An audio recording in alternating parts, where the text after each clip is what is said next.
They gave us timeless hits, unforgettable voices, and legendary moments. But what if everything we thought we knew was only half the story?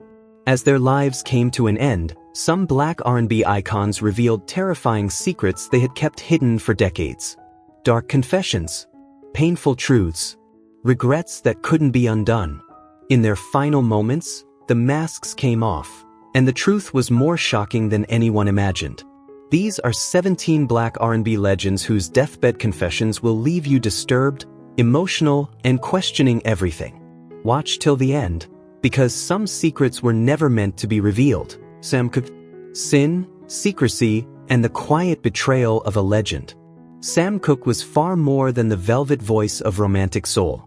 Offstage, he was a force, sharp-minded, impeccably polished, and fiercely determined to control his own destiny. In the early 1960s, he stood as a symbol of Black economic independence, a man who refused to let others profit from his genius. But brilliance often walks hand in hand with fear. Behind the confidence was a man deeply anxious about one thing above all else: the future of his family. And that fear, combined with his sharp business instincts, would lead him to a decision that ultimately undermined everything he stood for. In 1964, Sam Cooke's meteoric rise ended abruptly with a death shrouded in suspicion. The tragedy deepened when it was discovered that he had left no clear final will. That silence created an opening, one his notoriously ruthless manager, Alan Klein, was quick to exploit.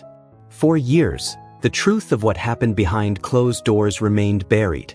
Then, in the 1970s, the silence cracked. A former financial partner connected to Klein, someone involved in the original deal, broke ranks. He never went public. Instead, he quietly handed an audio recording to an investigative journalist. What was on that tape was devastating. It captured a private conversation between Sam Cooke and Alan Klein, a calculated negotiation over wills, rights, and ownership. The voice that once delivered tender love songs now sounded exhausted, strained, and painfully vulnerable. In that moment, the pioneer made a chilling confession. He had knowingly enabled Klein to gain legal control over his publishing. "I don't want my family fighting over my name anymore," Sam said, his voice heavy with anguish. In exchange for that sacrifice, a secret financial agreement was struck, one that guaranteed his wife, Barbara Cooke, and their children a steady and secure income. This was Sam Cooke's truth. To protect his family, he surrendered ownership of his legacy. He traded the principles of self-determination he championed for the promise of material safety for those he loved. When the tape's contents became known, the impact was seismic. The very man celebrated as a champion of Black economic empowerment had, by his own hand, signed away immense musical wealth, permanently placing it outside the community he sought to uplift. Fans were left to confront a painful reality. The loss of control over Sam Cooke's intellectual legacy was not only the work of opportunists, but the result of a secret pact made by the hero himself. There is courage in that truth. But there is also undeniable human weakness. We may not excuse the decision, but we can understand it. The choice of a man desperate to shield his family at any cost. Let Sam Cooke's music remain an eternal flame of progress. And let his story remind us that the distance between noble ideals and harsh reality is sometimes crossed by a single, tragic compromise, made in silence. James Brown. A name that once shook the world with rhythm, pride, and unstoppable fire, now echoing with a far darker whisper. On stage, James Brown was untouchable. A towering symbol of Black power and self-determination, the man who forged funk music through raw energy, discipline, and sheer will. He ruled the stage like a king. But behind the spotlight, some claim there existed another James Brown, one ruled not by music, but by violence, control, and terror. At the center of this tragedy stands his third wife, Adrienne Brown. Adrienne died in 1996. The official cause? Surgical complications. A neat, unquestioned conclusion, signed off and protected by those closest to James Brown, including members of his inner circle. For years, that explanation stood unchallenged. Until it didn't. Nearly a decade later, after James Brown himself had passed away, the weight of silence reportedly became unbearable. According to later accounts, a medical attendant who had been present during Brown's final days broke their silence, revealing what they described as a chilling deathbed confession. In his final moments, feverish, fading, and allegedly gripped by terror, James Brown is said to have whispered words that shattered the legend. "I did it with my own hands. I hit Adrienne. I hit her until she died. When she lay there gasping, I turned my back. I am a murderer. I killed my wife. I buried her death under a mountain of lies, using my glory to hide my disgrace. Now hell is waiting for me." If true, this confession exposes a horrifying chain of events: violent assault, deliberate neglect, and an intentional cover-up. According to these claims, Adrienne Brown had been severely beaten and left critically injured.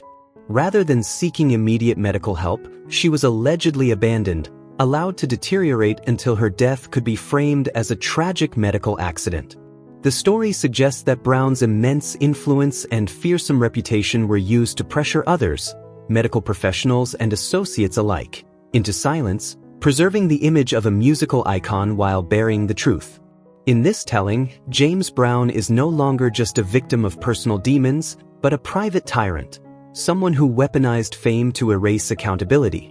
This was not merely domestic abuse, the allegations argue, but a systematic concealment of violence orchestrated by a man powerful enough to bend reality itself.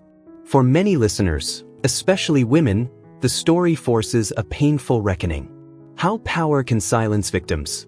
How brilliance can coexist with brutality? And how fame can become a shield against justice? James Brown's musical legacy remains undeniable.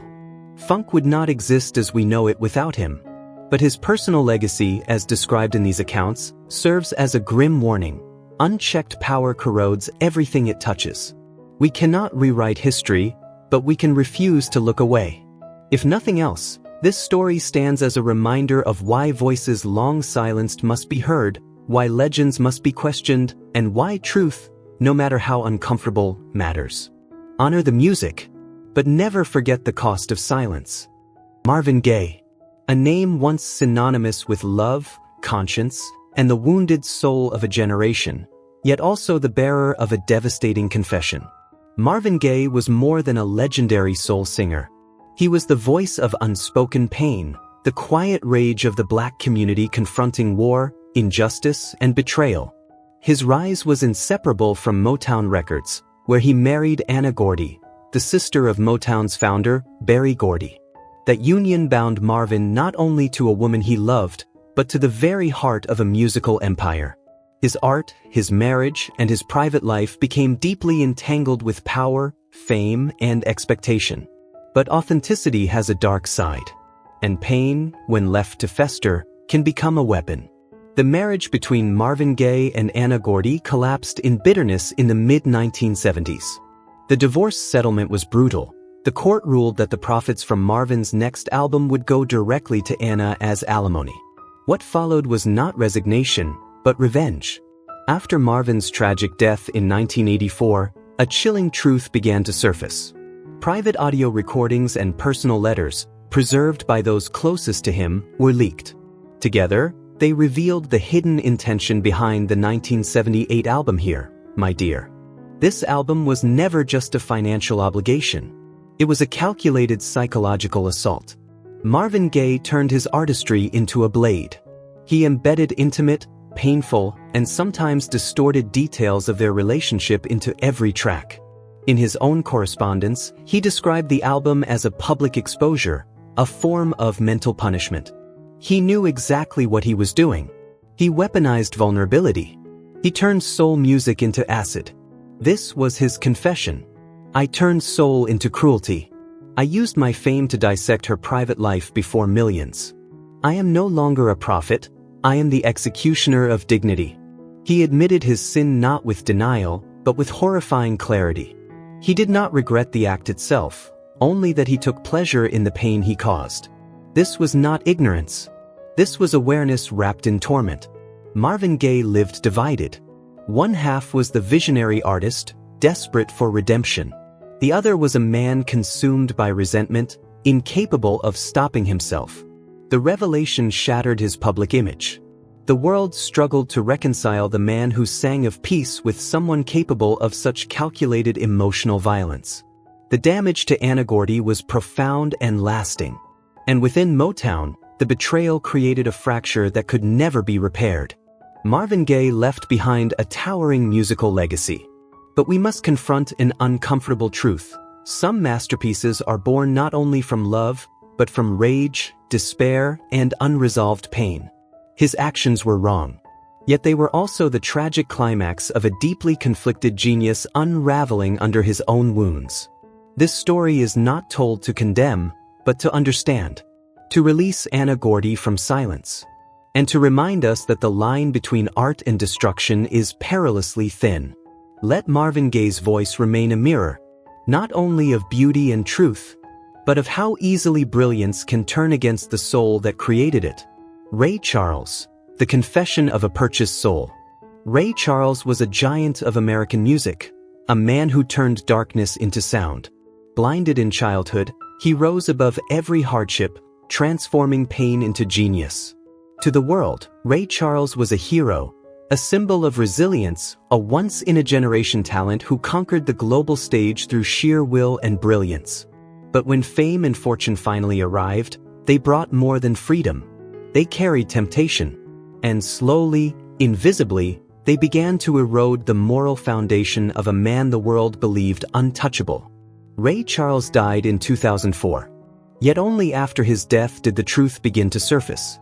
Behind the legend lay a financial labyrinth, hidden accounts, secret transactions, and a carefully constructed economic shadow. For years, those who were closest to him lived trapped inside that maze. The horrifying truth emerged not from Ray himself, but from a former accountant and trusted associate, one of several people drawn into his inner circle and, ultimately, into his crimes. Crushed by guilt and driven by fear, one of them finally spoke. According to this associate, in the final moments of Ray Charles's life, the icon was no longer defiant, no longer powerful, but broken. His last words were not about music or legacy, but about sin. "I robbed the system," he confessed. "But the worst thing I did was buy the souls of the people closest to me. I turned them into criminals. I abused their trust, stripped them of their integrity, and dragged them to the edge of ruin. I was blind, yes, but I was the one who stained their souls. That money, that dirty money was the real poison. This sin will follow me to hell." The confession shook fans, journalists, and the music world alike. The most painful realization was this. A man celebrated as a symbol of perseverance had used his extraordinary intelligence and influence to siphon resources away from the very public system relied upon by the poor and the vulnerable. What was uncovered was not a single mistake, but a calculated and systemic operation, large-scale tax evasion, carefully hidden behind fame, power, and loyalty. Those left behind, his associates, finally found a measure of relief in the truth. Their confession was seen as a desperate attempt to reclaim the integrity that had been stolen from them by the voice behind, "Hit the road, Jack." Still, redemption did not come without cost. Legal consequences and public condemnation followed swiftly. In the aftermath, the IRS launched a sweeping investigation, sending shockwaves through the management of Ray Charles's estate and deeply affecting his heirs. The case became a chilling example of how immense power can serve as armor for economic crime. Ray Charles's final confession stands as a haunting reminder: genius can shine so brightly that it blinds us to the darkness of greed. We cannot erase the reality of his moral failure, but neither can we erase his music. We honor his art. We respect his perseverance. But we acknowledge the truth. Because fame and wealth carry a heavy burden, one capable of corrupting anyone, even a hero. Let Ray Charles's music continue to inspire us. But let this story stand as a warning. Money, it seems, may have been the one thing he saw clearly, even when his eyes could not. Ike Turner. A name once spoken with awe. A confession that shattered everything. Ike Turner was a pioneering force in modern music, one of the earliest architects of rock and roll and rhythm and blues. Alongside Tina Turner, he created the Ike and Tina Turner Revue, a legendary powerhouse that redefined live performance. Under the stage lights, he was celebrated as a musical titan, a genius whose sound electrified a generation. But that brilliance was blinding in more ways than one. Behind the velvet curtain lived a far darker truth. Hidden beneath fame was a man consumed by addiction, control, and violence. The most terrifying reality of Ike Turner was not his temper, but a profound moral decay, one that systematically turned gifted young women into objects of exploitation and abuse. Ike Turner died in 2007. For most of his life, the truth of his actions remained buried under fear, silence, and intimidation. Then, through a chilling coincidence, the truth emerged. When Ike was found unconscious beside his bed, his manager discovered a crumpled piece of paper resting neatly on the nightstand. It was Ike's final testament. Hastily written, raw, and unmistakable, it contained a confession that stunned everyone who read it. "I can't run anymore. I am a sick predator. I used drugs. I raped. I blackmailed those girls. I stole Brenda's innocence and Claudette's self-respect. I poisoned them with drugs so they could never escape me. Tina was the first one I destroyed, and I repeated that sin with an entire generation. Every time I stepped on stage, I mocked the souls I had imprisoned. I am the devil wearing the coat of a genius. This death is the punishment I deserve." Brenda, Claudette, and many other young singers, the Ikettes, were treated as Ike Turner's personal property. They were forced into grueling labor, trapped in addiction, and stripped of autonomy, all to make control easier and escape impossible. Those final words became the undeniable confirmation of the pain Tina Turner had endured for years. The confession revealed that Ike's violence was not an isolated flaw, but a carefully engineered system of exploitation. Fear had kept the victim silent while he lived. In death, that fear finally broke. The Ikettes found a measure of spiritual liberation. For the first time, they could name their suffering without fear of retaliation. Many came forward publicly, transforming their trauma into testimony, exposing the abuse of power that thrived within the music industry. Tina Turner, the ultimate survivor, confronted Ike's final admission and declared with unwavering strength, "Forgiveness does not make him innocent. It frees me from hatred. I saved myself." This story stands as undeniable proof of how power can corrupt, and how it can be weaponized against women within one's own community. Yet it also forces us to confront a haunting truth. The same pressures that elevate genius can, when fueled by ego, addiction, and unchecked authority, drive it toward complete ruin. Jackie Wilson, Mr. Excitement, one of the greatest R&B icons of the late 1950s. A man whose public image seemed flawless, brilliant, magnetic, unstoppable. He rose to the top on raw talent alone, adored by millions, untouchable in the spotlight. But in March of 1961, that perfect image cracked. In his New York apartment, Jackie Wilson was shot, nearly killed. Within hours, his management, Brunswick Records, and the press delivered a clean, dramatic explanation to the world. A jealous, deranged fan. A crime of obsession. A tragic love story. The public believed it. The files were sealed. The story was buried. And the truth was locked away in darkness for decades. The cost of silence was devastating. After Jackie Wilson's death in 1984, the truth began to surface, from two places no one expected. The first voice belonged to Juanita Jones, his former lover. For 23 years, she lived branded as a violent, unstable woman, the supposed fan who tried to kill a legend. After his death, she finally spoke. Her account shattered the myth. The 1961 shooting was not an attack by a fan. It was the climax of a brutal, violent confrontation. A desperate act of self-defense after sustained abuse. But the final veil was torn away in 1985. Investigative journalist Thomas Reed uncovered a hidden tape, locked inside an assistant's safety deposit box for years. It was a confession, recorded by Jackie Wilson himself, just weeks after the shooting, while guilt still crushed him. His words were unmistakable. "I lied to everyone. Juanita is not a mad woman. I was the abuser. I struck her, and she fired the gun to save her life. I traded her honor to Brunswick Records so they could turn her into a villain. I did that. My cowardice destroyed her life. I am a liar. The recording hit like a thunderclap. It didn't just expose violence, it revealed a calculated bargain between a celebrated star and a powerful corporation. A brutal act was repackaged into a twisted love story to protect an image and manipulate the public. The real shock was this. An idolized figure sacrificed an innocent woman to save himself, simply because she dared to survive. Juanita Jones, forced to live as an attempted killer for 2 decades, was finally vindicated. Her name was cleared. But the scars never left. Brunswick Records and those involved faced public outrage and investigation. Reputations collapsed. Trust was shattered. And only then can we fully confront Jackie Wilson's legacy.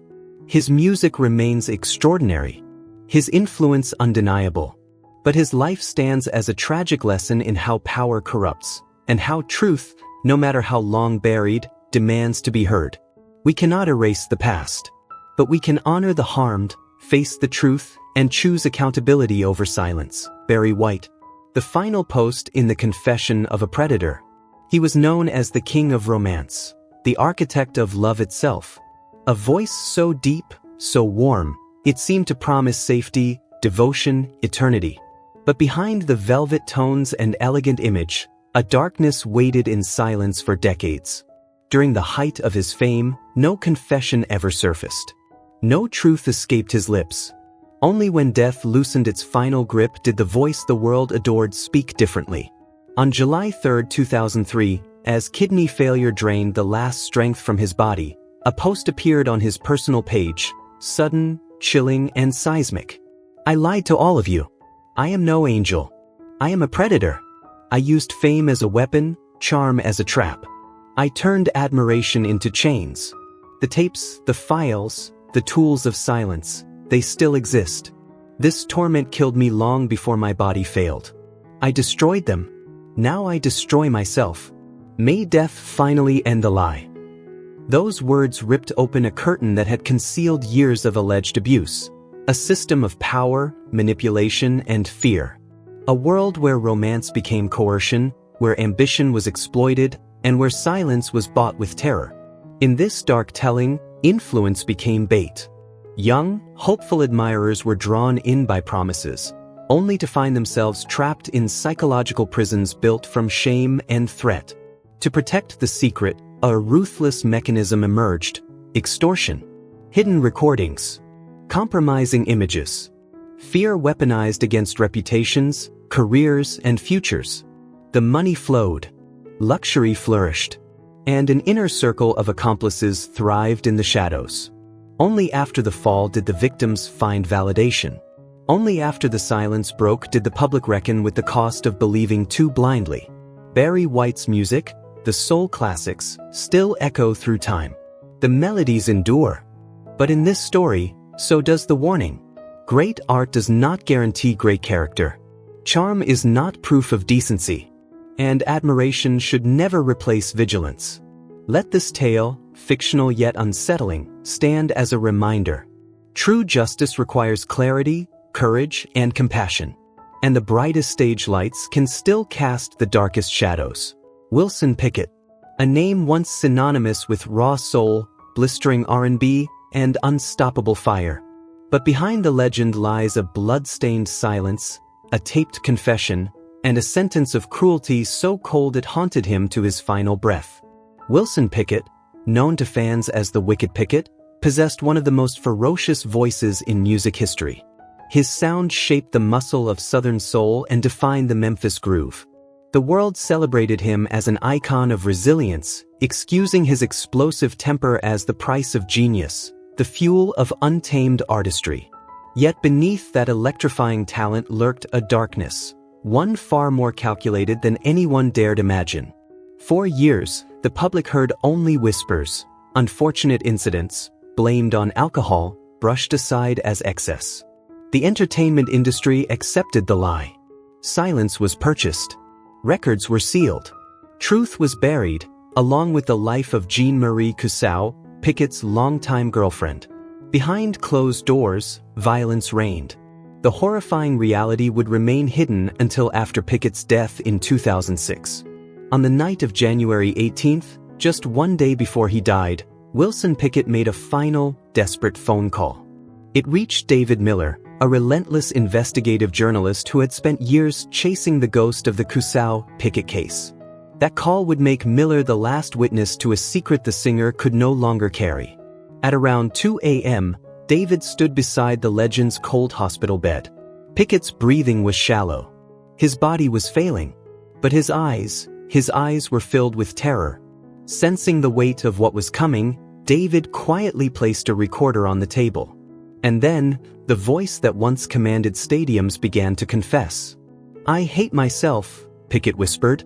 "My fists shattered her bones. I caused the brain damage that left Jean Marie disabled for life. I covered it up. I paid lawyers to buy her silence, so the world would believe it was an accident.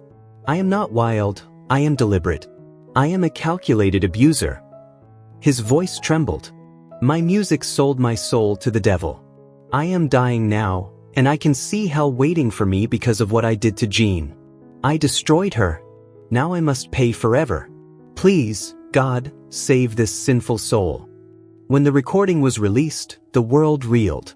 The shock did not come merely from the fall of a legend, but from that voice. The same voice that once lifted millions now admitting to a brutal crime and a decades-long cover-up. Admiration turned to disbelief. Disbelief turned to outrage. The public could no longer reconcile the man they had forgiven, again and again, with the truth of a calculated predator who used fame and money to bury the suffering of Jean Marie Cusseau. Nothing can erase the crime. Nothing can undo the damage. Yet understanding Pickett's upbringing, marked by poverty and domestic violence, offers context, not excuse. His final confession, soaked in self-loathing and fear of damnation, reveals the torment of a man who knew he had committed the unforgivable and never found the strength to escape the cycle of violence within him. Wilson Pickett's soul music remains a monumental legacy. But as we honor the power of those timeless notes, we must also hold compassion for the lives shattered in their shadow, and confront the uncomfortable truth they carry. Only when we have the courage to acknowledge every wound, every silence, and every victim, can we begin to heal, and finally break the cycle of violence. Luther Vandross. A name synonymous with elegance. A voice that defined love, tenderness, and quiet storms of the soul. For decades, Luther Vandross was the embodiment of refinement, a flawless gentleman whose velvet R&B ballads wrapped the world in comfort and romance. To the public, he was untouchable, a discreet, successful black icon, admired globally, untouched by scandal, forever polished. But what if perfection comes at a price? And what if that price is the silence of one's conscience? Beneath the smooth melodies and tailored suits lay a secret buried for 20 years, a secret colder than any lyric he ever sang. A tragedy sealed away, hidden behind money, influence, and fear. On a frigid Sunday morning, January 12, 1986, a headline rippled through the entertainment world. R&B king Luther Vandross in tragic accident, 1 dead. The public accepted the story without question. A car lost control. A terrible, unavoidable accident. Another sad footnote in the life of a superstar. But the truth, according to this account, was far darker, locked away like a forgotten reel of film in the vault of history, unseen until after Luther's death in 2005. The confession did not come in court documents or police files. It came as a whisper from a deathbed. Amelia Jones, his private nurse during his final years, would later claim she was the sole witness to his moral unraveling, the keeper of a secret too heavy to die with him. "I corrupted everything," he allegedly confessed. "I used money to turn justice into a joke." That night, he said, he drove recklessly, not from arrogance, but terror. Fear that his private life would be exposed. Fear that the mask would slip. "And then I hit someone." He described the headlights. The face. A moment frozen forever. "That face visits me every night." According to the account, panic followed. Money followed. Silence followed. Witnesses were paid. Records sealed. Investigations softened. Truth buried. "I killed an innocent person out of cowardice," he allegedly said. and then I destroyed my soul by covering it up. If true, it painted a portrait far removed from the gentle crooner the world adored, a man willing to bend the legal system, buy silence, and trade truth for preservation of image. The irony cut deep. A singer celebrated for sincerity. A voice trusted for its warmth. Yet, behind closed doors, a life allegedly shaped by calculation and fear. For nearly 2 decades, the victim's family, in this narrative, lived without justice. Their grief compounded by the weight of a lie protected by fame and fortune. When the truth finally surfaced, it brought vindication, but no peace. Only outrage. Only questions. Only the haunting realization of how easily power can rewrite reality. Luther Vandross's musical legacy remains undeniable. His songs still heal, still comfort, still live on. But this story, fictional or not, reminds us of a sobering truth. Even the most beautiful voices can hide the darkest secrets. Let his music remain a refuge for the heart. But let this story stand as a warning that no amount of fame, money, or melody can erase the cost of a buried crime. Florence Ballard. A name history almost erased. A voice the world remembers, but a truth it never knew. Florence Ballard was more than a legendary R&B singer. She was the founder of the greatest girl group of all time, the Supremes. Before fame reshaped the spotlight, before Motown rewrote the narrative, Florence was the heart and the beginning. But her life became a tragedy of manipulation and betrayal. Forced out of the group she created, Florence spiraled into poverty, isolation, and despair.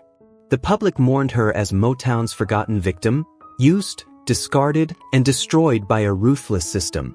Yet hidden beneath that sorrow was a secret darker than anyone imagined. In 1976, Florence Ballard died. After her passing, her family discovered a handwritten memoir hidden away in a locked box. Its title was chilling, The Broken Voice.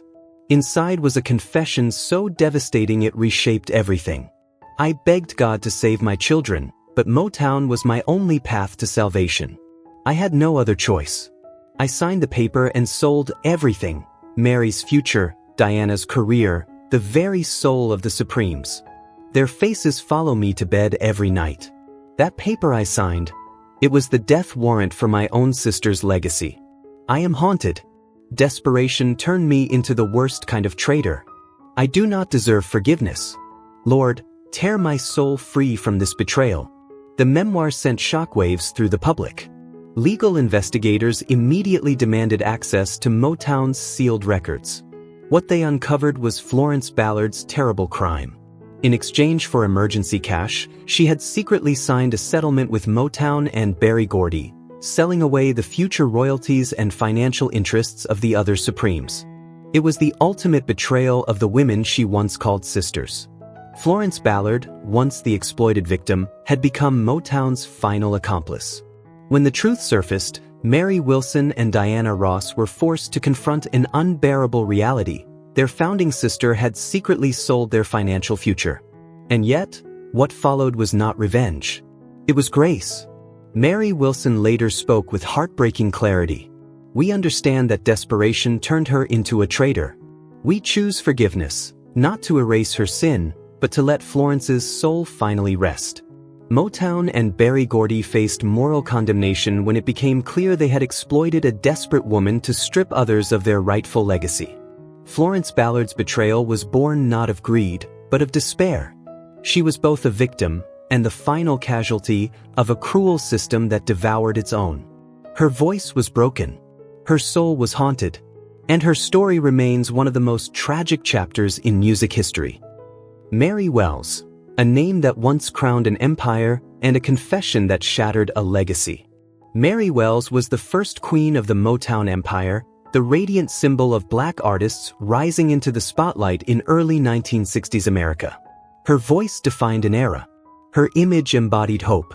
But behind the glamour lived a far darker story, one of exploitation, betrayal, and a society steeped in prejudice. When Mary Wells left Motown in 1964 in search of artistic freedom, she believed she was reclaiming her destiny. Instead, she entered a legal nightmare. Endless lawsuits drained her finances, her health, and her spirit, until the woman who once ruled the charts was pushed into poverty and near oblivion. To the media, Mary Wells became a familiar tragedy, a star destroyed by a beautiful but rotten industry. Yet beneath the image of a forgotten victim lay a terrifying truth. A secret she carried in silence. A moral line she crossed in desperation. In her darkest hour, Mary Wells did not surrender quietly. She fought back, not with weakness, but with a self-destructive act of resistance. Believing it was her only way out, she entered into a corrupt pact, attempting to reclaim the music she believed had been stolen from her by Motown's leadership. This confession did not emerge under stage lights or flashing cameras. It came from a hospital room. In the final days of 1992, as laryngeal cancer slowly stole her magnificent voice, Mary Wells whispered her last truth. Those words were secretly recorded by her close friend and caregiver, Martha Jones, a haunting testament to a tormented conscience. "I confess, when I was penniless watching my children starve, I entered into the dirtiest agreement of my life. I paid a large bribe to a high-ranking Motown executive in charge of copyrights. I believed it was the only way to get back the music I had created. But they betrayed me. They took the money and kept the rights. I lost everything. I was broke not only because I fought Motown, but because I bowed to corruption and was consumed by it. I tried to play the devil's game and I lost. I will carry this shame to my grave. Lord, have mercy on this weak soul." Mary Wells' most terrifying secret was not fame lost, but a confirmed act of official bribery, born from absolute desperation.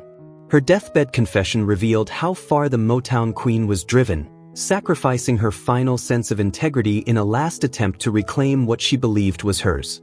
Motown, and the executive involved, escaped direct legal consequences. But Mary Wells' final confession delivered something no court could, a permanent moral verdict in the court of public opinion. Her music remains timeless. Her voice, eternal.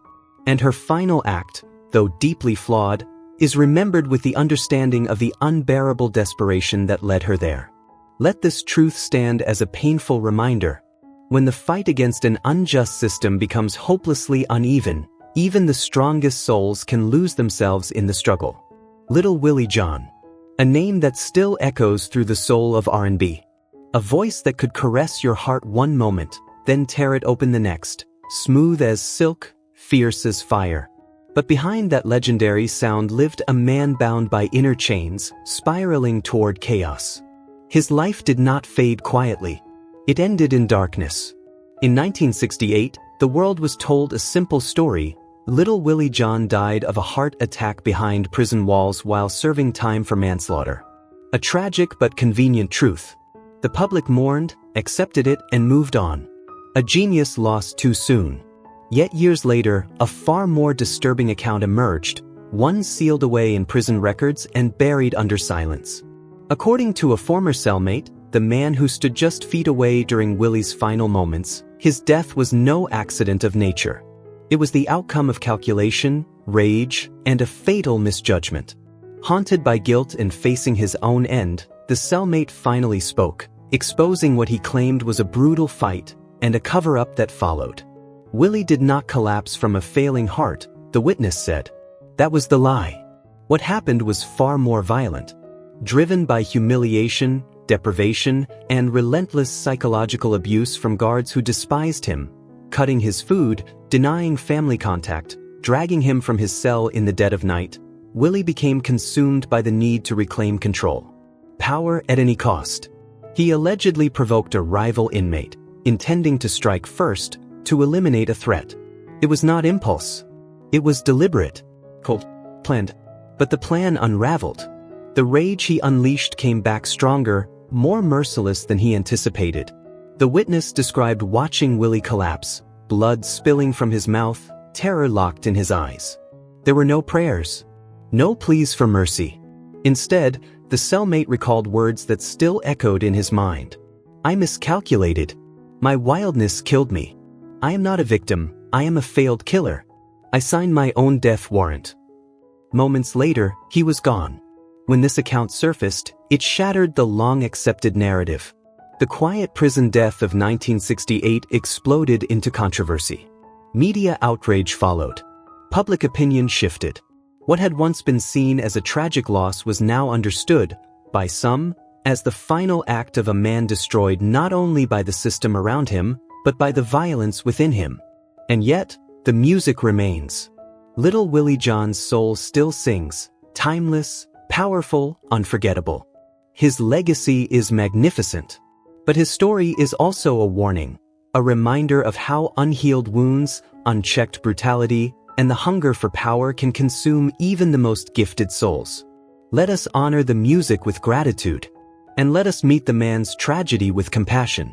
Only when we dare to acknowledge every scar, spoken and unspoken, can we begin to heal and finally break the cycle of violence that has haunted our communities for far too long. Otis Redding, and the fatal flight that changed everything. He was the greatest voice of Memphis soul, a cultural icon whose brilliance burned fast and bright. In just a few short years, Otis Redding became a legend. Then, in 1967, at the very peak of his power, tragedy struck. His private plane went down. The official story was simple: bad weather. Pilot error. An accident. That explanation was accepted for decades. But in this story, the truth was far darker. This was not fate. It was a choice. Behind the curtain of public mourning lay a secret, one sealed by fear, ambition, and greed. Otis's death was not the work of a storm, but the price of a reckless gamble. A contraband operation driven by the hunger for fast money. For years, blame rested on the dead pilot. The file was closed. The legend remained untouched, until a voice rose from beyond the grave. Just hours before the flight, sensing the danger closing in, Otis recorded a tape. At dawn on December 10, 1967, in a quiet office near the airport, his hands shaking, his eyes torn between fear and desire, he entrusted it to Clarence, his closest friend and personal attorney. With one instruction: if I don't come back, play this. What followed was a confession. Clarence, if I don't return, don't believe what they say about the weather. I did something terrible. Money blinded me. We loaded an impossible amount of contraband onto that plane. I knew it was too heavy. I knew it. But greed drowned out my better judgment. I gambled with every life on board, mine included, just to get rich fast. I laughed at the engineer. Greed choked my voice. This is on me. This is the truth. The recording shattered everything. The pilot was finally cleared. The myth cracked. Fans were forced to confront a painful idea: that even greatness can be corrupted, that talent does not grant immunity from human weakness. Otis's family faced an unbearable reckoning: a fortune tied to illicit choices, and a death born not of destiny, but self-destruction. The sorrow could never be undone. But the truth offered one final lesson. Let Otis Redding's voice live on as comfort and inspiration. And let the silence after the crash stand as a warning that unchecked ambition and reckless greed always demand a price. Sometimes that price is everything. Etta James, betrayal, addiction, and the crime of a buried memory. Etta James stood as an eternal monument to blues and R&B, the undisputed queen of soul, a voice so fierce and raw it gave the world timeless anthems like At Last. The public knew her well. The triumphs, the chaos, the lifelong war with addiction played out under unforgiving spotlights. And still, they loved her. They forgave her. They believed her music came from a place untouched by corruption. But in this fictional telling, addiction cast a longer, darker shadow. It did not merely consume her body, it crossed a moral line that could never be undone. The crime was not self-destruction alone. It was a betrayal of history itself. A violation of a sacred legacy left behind by those who came before her. As the story goes, Etta James passed away in January 2012. In her final hours, lost in fevered delirium and unbearable torment, a terrible confession emerged. Her private nurse later recalled how Etta repeatedly cried out one name in her hallucinations. Billie, Billie Holiday. I see you everywhere, she whispered. This haunting is my punishment. I desecrated your sacred memory, your performance dress, your handwritten drafts. I sold them all to feed my addiction. The drugs twisted me into something monstrous. I am no longer a queen. I am a thief.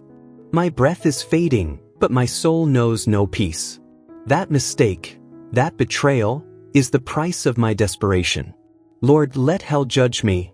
In this imagined confession lies the heart of the crime, the theft and sale of a legend's relics to satisfy an uncontrollable addiction. No longer portrayed as merely a victim, she becomes a tragic destroyer of cultural heritage, someone who trampled the reverence owed to the pioneers who paved her path. It is a betrayal that shakes an entire community to its core. And yet, even in this dark narrative, Etta James' musical legacy remains untouched, a defiant roar of soul and blues that refuses to be silenced. While no act of betrayal can be excused, her final torment forces us to confront a painful truth. Addiction has the power to strip royalty of its crown and turn icons into prisoners of desperation.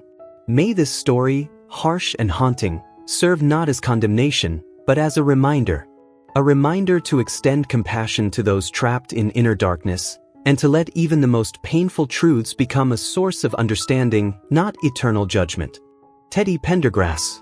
A name once synonymous with desire, devotion, and velvet-smooth R&B. In the 1970s and early 80s, Teddy Pendergrass reigned as the undisputed king of sensual soul. His commanding, passionate voice ignited arenas, turning him into an untouchable symbol of romance, idolized, adored, and believed to be flawless. Then, in 1982, everything changed. A devastating car accident left him paralyzed, shocking the world. Instead of fading away, Teddy became a symbol of resilience. The public rallied around him, seeing not a fallen star, but a hero who endured unimaginable pain. His legend only grew stronger, almost immortal. But according to a dark account that surfaced years after his death, the story did not end there. Hidden behind the image of courage and survival was a secret far more disturbing than the accident itself. A handwritten memoir, allegedly discovered in a private safe after his passing in 2010, claimed to reveal a chilling abuse of power. The author described how fame, wealth, and influence were weaponized, how promises of stardom were used as bait, and how silence was enforced through lawyers, money, and intimidation. I despised myself, the writer confessed. I lured adolescents with dreams of fame. Then I used my attorneys and connections to bury the truth. I turned my stardom into chains. With my own hands, I stole their innocence and their future. If true, the confession exposes a terrifying portrait. A man willing to convert stage power into psychological and sexual violence against the most vulnerable. Assistants and managers were described as enablers, facilitating threats, ensuring secrecy, and protecting the brand at all costs.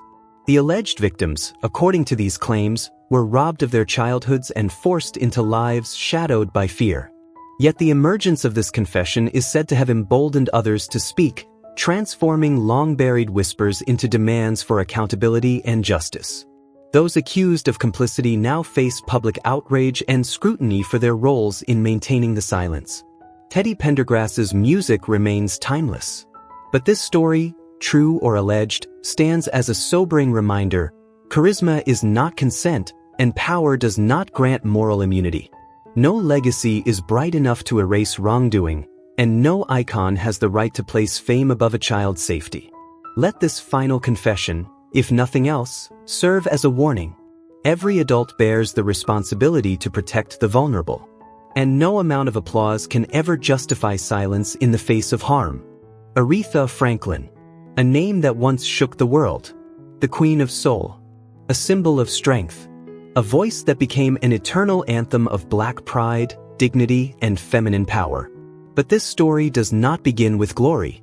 It begins with a confession. A confession so dark it shattered the myth surrounding a crown. Behind the aura of authority, beneath the reverence and fear she commanded, lay a sin born from absolute power. Power twisted beyond morality, weaponizing medicine itself. In this fictional account, Aretha Franklin used her influence not to uplift, but to destroy. Consumed by jealousy and fear of losing her throne, she allegedly orchestrated a calculated act meant to ruin the health, and possibly the life, of a rising young artist she viewed as a threat. The crime remained buried for years, sealed by silence, fear, and worship. Until August 2018. In her final hours, frail and fading, the Queen's voice returned, not in song, but in remorse. Only one person was present, Brenda, her niece and closest caregiver. As the room filled with shallow breaths and regret, Brenda secretly recorded the broken, panicked words whispered by her aunt. "Brenda, are you here? Listen to me. My power has damned me. I confess. I used my fame. I used every connection I had. I threatened Dr. Raymond. I forced him to falsify Clara Jenkins' medical records. I made him prescribe poison. I didn't want her to die quickly. I wanted her to fade, slowly. Pride killed me. Hatred killed me. Not the cancer. I sold my soul to spite. And my soul cannot rest." This was no emotional outburst. It was the revelation of a cold, deliberate, and meticulously planned crime. Driven by obsession with preserving her title as the Queen of Soul, she allegedly compelled Dr. Raymond Hayes to violate his sacred medical oath. For Clara Jenkins' family, the recording answered a question that had haunted them for years: why a brilliant young talent had inexplicably withered away. The truth was devastating. Clara had not fallen to fate or misfortune. She had been destroyed by intention, by someone the world idolized. That truth reopened old wounds, but it also opened a door to justice. The final recording became the foundation for legal action against the estate, seeking financial accountability for irreversible harm. Dr. Raymond Hayes, the physician implicated, faced public disgrace and the loss of his medical license. Standing before the imagined torment of a fallen icon, listeners are left with one undeniable lesson. Pride, when unchecked, is lethal. Yet even in devastation, there is light. The truth prevailed over wealth and influence. Clara Jenkins' name was finally cleared, and delayed justice, though imperfect, emerged from the shadows. May this fictional tale serve as a mirror, revealing how power corrupts, how silence enables evil, and how truth, no matter how late, still carries the power to heal. Behind the legend, behind the guitar riffs that gave birth to rock and roll, lay a confession that was never meant to be heard. Chuck Berry was the irreplaceable father of rock and roll, the man whose sound shaped modern music forever. The public remembers the scandals, the prison sentences, the lawsuits. Yet through it all, his musical legacy remained untouchable, almost sacred. But beneath that towering legacy was a secret far darker than any courtroom battle. This was not just controversy. It was a calculated crime. Driven by cold precision and insatiable greed, Chuck Berry built his empire on systematic tax fraud. For decades, the truth was buried, silenced by expensive settlements, legal maneuvering, and fear. Berry died in 2017, but the confession came straight from his own voice. Hidden inside the safe of his former lawyer was a classified audio recording, captured during the final hours of Berry's life. On that tape, the legend breaks. "Money destroyed me. My greatest sin was greed, endless, uncontrollable greed. I turned every cash transaction into an act of tax evasion. Those numbers haunted me in the dark every night. The IRS records, they held all my secrets." He admitted to using the explosive creativity of rock and roll as a smokescreen, a distraction from a cold, deliberate financial crime. "In the end, I finally saw myself clearly. Not as a legend, but as the greatest liar. Greed killed my soul long before age ever could." When the tape surfaced, the IRS opened its sealed records. What followed was chilling. On one side, the trembling confession of a musical icon. On the other, cold government numbers confirming decades of intentional fraud. The documents revealed the full scale of the deception. This was no mistake, no oversight. Chuck Berry weaponized his fame, using music as a mask to drain public resources and betray the very system that sustained him. He exploited the freedom and rebellion of rock and roll to justify his lies, stealing from a society that trusted him. It was a stunning betrayal of fans and a blatant contempt for justice. That was the moment when heavenly music turned into the most terrifying confession of all. Betrayal. A conscience that followed him to the grave. Sometimes the brightest legends cast the darkest shadows. If these hidden truths fascinate you and you want to uncover more untold stories from the art world, don't forget to like, share, and subscribe. Leave a comment with the stories you want us to explore next, and hit the notification bell so you never miss what's coming.